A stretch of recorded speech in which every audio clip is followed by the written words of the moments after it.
هر کس طبیعی خودش طبیعی خودش سمسی دکتر کردی doğru. انا نوشید حاضر نیفسو پاترینا من شما با حاضر دوتا دارو نشته میدیم دخیل دارو Rahmet kala. Berbedele kahop rahmet. یک تشه حاضر منه تا پیروی افترای گوش کنید انا میدم من این دارویه یک تشه پیش از خواب میخورید دو دانه پیش از خواب پریسنام میخورید مبادا که سحر از خوابتون زنده بیدار شدید زنده انا بعد دو دیگرش میخورید همین خیلی 3 روز پیدا هم فهمیدید نه خودم میگیرید Haftik meram megirim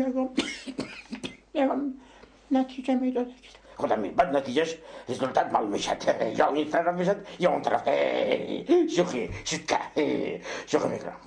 گوشید اگر شوخ کنیم در کنه به فکرم همین شما جوانیاتان بعد کمتر از بینیتان معلوم بینیتان جدا کلام از قفایم دخترها شما 20 سال گشتگی گپ بین خودم Burada ki megan tat bir şey var bu ne ki dani bre ve hadi خودم بیدار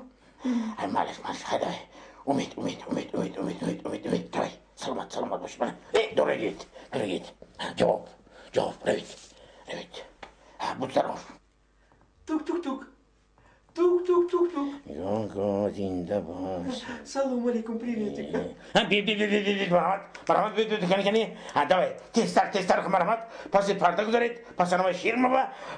لباساتون کشید раздеваться حاضر من شما یک تا دیاگنوستیک تشخیص میگذارم یعنی مرحمت ой не من کسل نی من سیپاسیات من یک شتومنم آوردم از قشلوق از دیها وزیده کسی میدارم من سیپاسیات چی؟ شما نه؟ کی؟ شما مادرتم کنی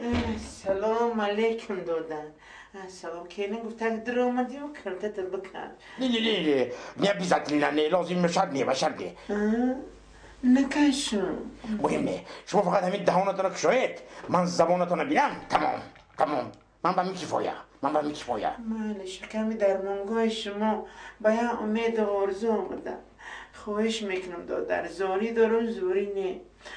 همه جاگ مای نظر بزگران التماس میکنم امی درمانگاه شما همین شما دهانتون کشوید من زبانتون بینم تمام من با دستش نه من با کفایا دستش کفایا بس این بهترین استاد این تجربه است آپد شد مادر